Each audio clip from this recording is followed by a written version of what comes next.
So, what are we doing today? So today we are going to show you guys who are watching how to make a nice little fall treat, a pecan raspberry bark, chocolate bark, out of stuff that you can find basically around your hotel at the breakfast bar, or you can get for very cheap at like a local convenience store or gas station. Okay. Can you show me the ingredients that you got? Yes, I can. All right. Do some camera magic and ba-boom. So what you see here is our basic setup. This is everything that you're going to need to make this treat. You've got 4 ingredients, okay? You've got your pecans. You can use different types of nuts. English walnuts would be really good, and they're in season. And they're probably a little bit cheaper than pecans. So, you can get them at the breakfast bar. At the waffle bar, they usually will have a little jar of broken up nuts, and those are generally English walnuts. So you've got your nuts right here. You've got your fruit. I am using dried cranberries. I think, Tiger, you're using raspberries? Raspberry. Yep. Yes, that's it right there. The raspberry one is super delicious.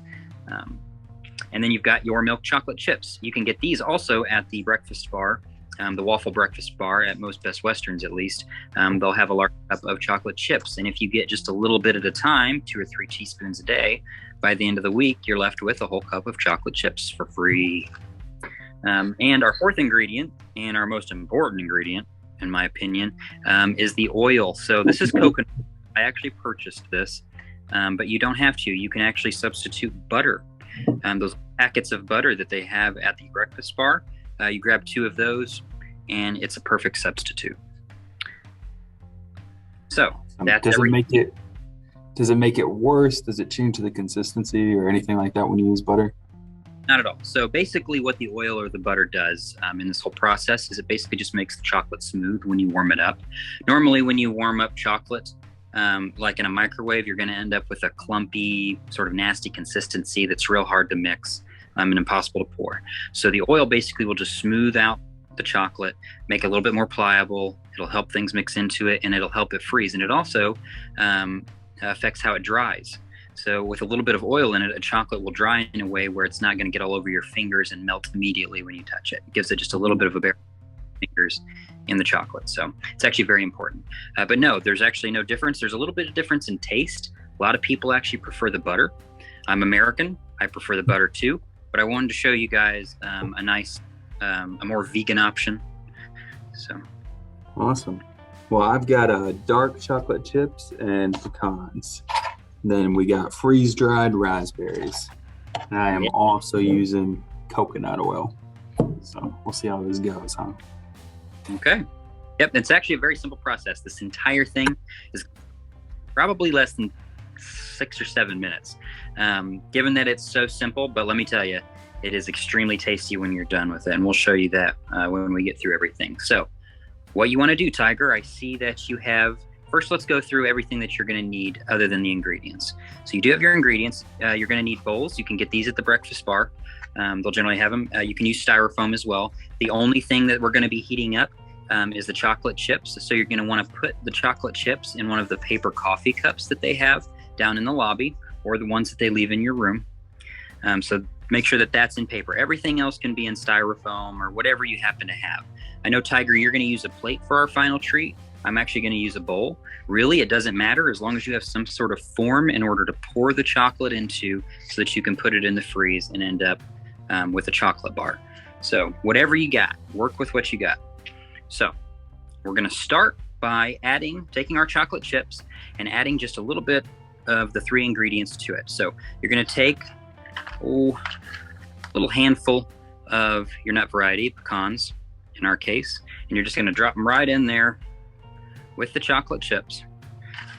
I'd say probably put about half of what you've got, or what you think you want your final product, in the cup with those chocolate chips. And then do the same thing with your raspberries, your cranberries, your fruit of choice.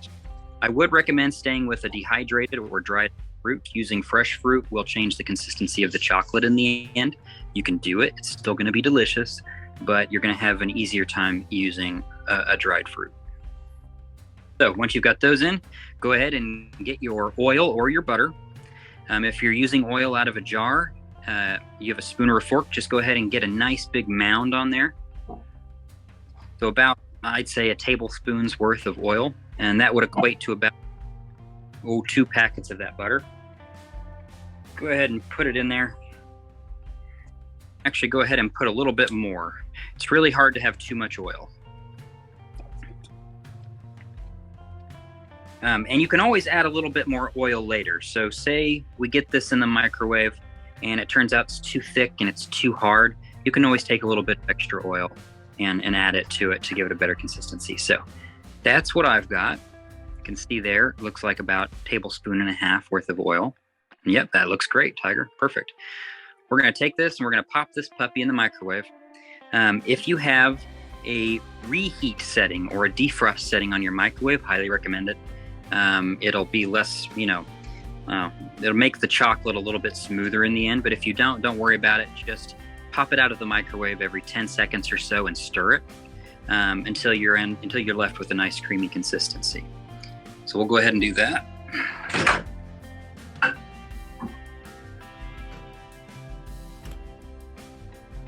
Hey, Tiger.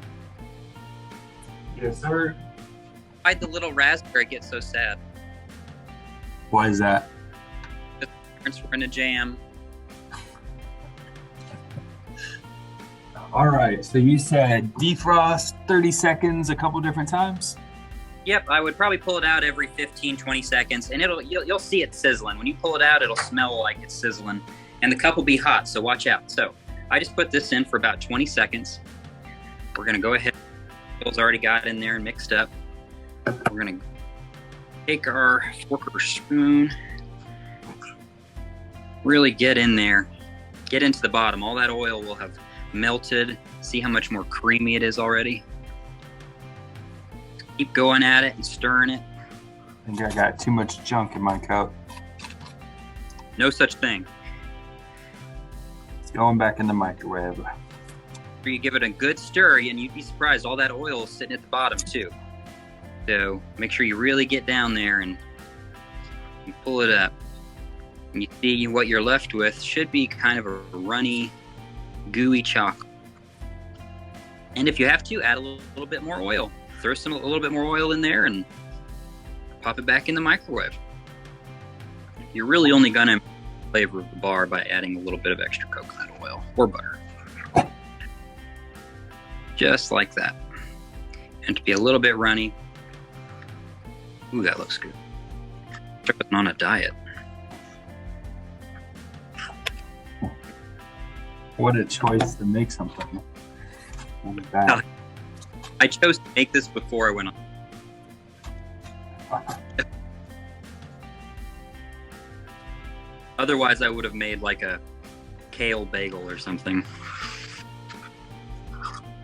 No, that's not true. I hate kale. And it's really not a diet.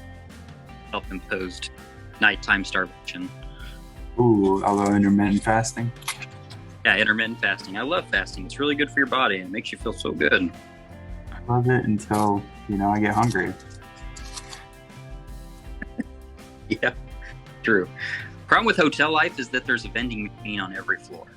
So I have to not only, battle the urge to get DoorDash, but I have to battle the urge to walk down the hall and spend $15 on Mrs. Tasty's carrot cakes and ho-ho.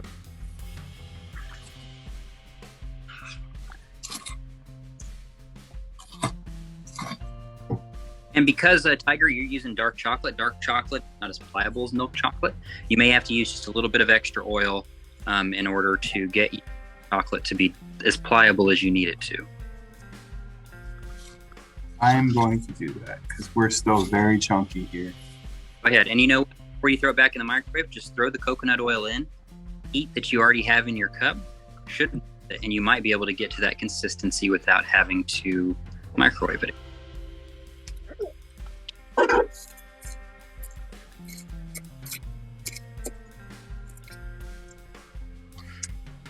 I'm sending it in, nuking it.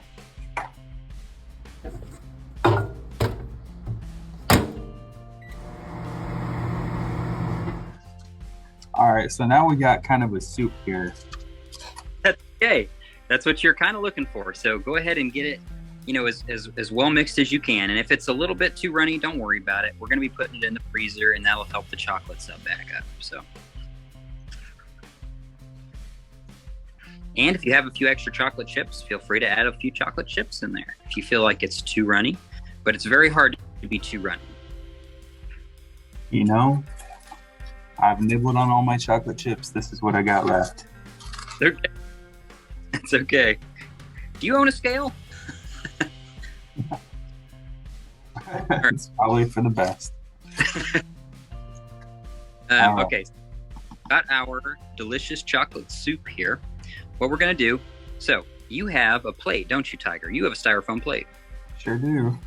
So before styrofoam plate, what you want to do before you actually dump your chocolate into the vessel, you in your hotel room, you will have a little plastic bag from your ice bucket. Exactly right.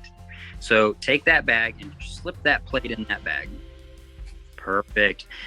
Styrofoam has a lot of air pockets. If you were to pour this chocolate on there, a lot of that chocolate would go into that porous styrofoam, and you'd never be able to release it from the styrofoam. So plastic just acts as a little bit of a barrier as it freezes. So you've got a plastic bag there. So take your chocolate soup, go ahead and pour it all in, just like that.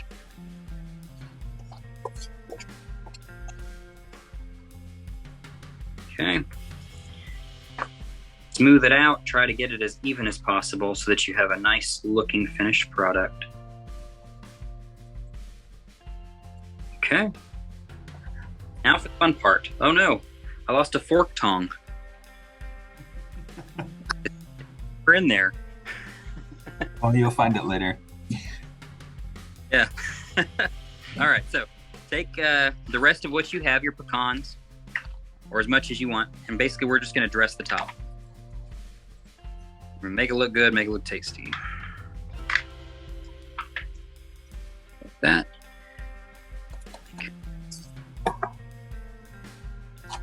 And berries, or your dried raspberries. Dried raspberries is really where it's at. Like, you really do get a very good flavor when you use dehydrated raspberries. For everyone out there. But these cranberries are delicious too. All right. Boom, that looks great, Tiger. Okay, so we're ready to pop this guy right in the fridge. If your mini fridge has a little freezer compartment, recommend that. The quicker it chills, the harder it's going to be and the longer it's going to last without melting. So go ahead and throw that in, and I've actually prepared one ahead of time.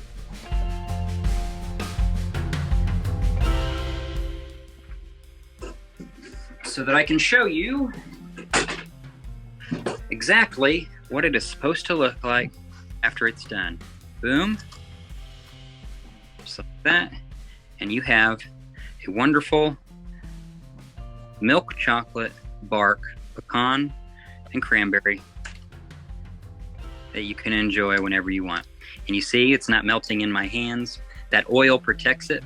I can actually feel that coconut oil on it, and that's what makes it so delicious, and it makes it so shiny.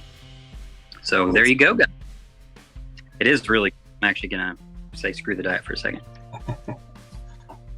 Oh my God. There's so much chocolate. It is really good. So boom, there you got it. A hotel room treat that you can make for basically free if you get everything from your hotel. Thank you very much. So are we good? Is that it? So. Okay. Are we done?